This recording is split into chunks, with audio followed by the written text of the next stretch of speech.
Bonjour à tous et en premier lieu, je vous présente mes excuses. J'ai la voix totalement cassée, donc je vais être à la fois bref et éviter de tirer un peu trop sur mes cordes vocales. Alors cette semaine du 3 avril sur les marchés US, comment se présente-t-elle? Elle se présente de façon assez courte puisque je rappelle que on approche de la période de Pâques et donc ça va être un petit peu plus léger. Lundi, on aura malgré tout, toute la semaine, on va avoir pas mal de données statistiques assez structurantes pour la suite. Avec lundi, les PME industrielles en Chine, Espagne, France, zone euro, Grande-Bretagne et aux États-Unis, et l'ISM, donc manufacturier américain. Mardi, quelques informations de l'évolution des prix à la production en zone euro. Mercredi, ce sera les PMI composites et services pour Singapour, l'Inde, l'Espagne, l'Italie, la France, l'Allemagne, la zone euro, la Grande-Bretagne et les États-Unis.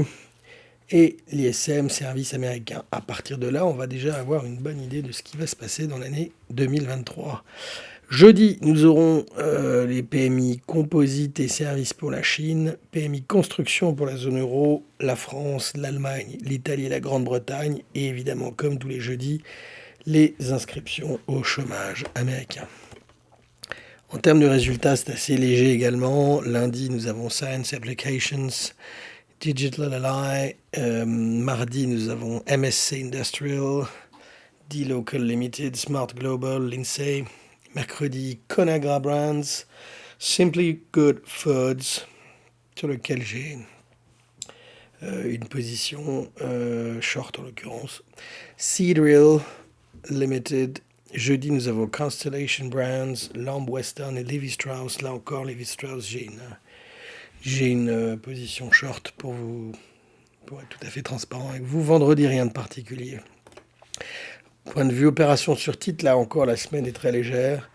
Nous avons des augmentations prévues de dividendes, donc prévues par les analystes, qui sont sur MCOR, Fuller Company et Constellation Brands. En termes d'événements, là aussi, ça va être assez léger, bien qu'il y ait quand même quelques petites choses assez significatives dans le domaine des vaccins, puisqu'il y aura le World Vaccine Congress, le congrès mondial sur les vaccins, avec pas mal d'entreprises spécialisées du secteur, évidemment. J'ai indiqué là la liste: Vaxart, Tonix Pharmaceuticals, Vaccinity, Sanofi, Johnson & Johnson, Moderna, Zoetis et Oragenix. Dans le domaine des autres conférences financières thématiques, il y a B. Riley Securities qui fait sa conférence sur les outils dans les sciences de la vie, Life Sciences Tools. Vous avez Guggenheim Healthcare Talks Conference qui me paraît un peu moins intéressant, enfin je l'ai précisé quand même. Et pour les gens qui s'intéressent à l'oncologie, donc la lutte contre le cancer, vous avez le Cantor Future of Oncology Virtual et non pas Virtual Symposium.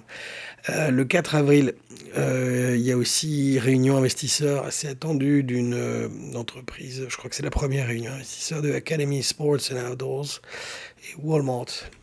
Walmart qui va faire parler... qui donnera la parole plutôt à la fois à son patron, à son directeur financier et au patron de chacune des entités du groupe.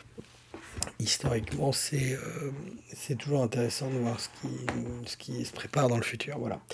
Bien, je vais écourter cette vidéo parce qu'il n'y a plus rien qui sort de ma voix.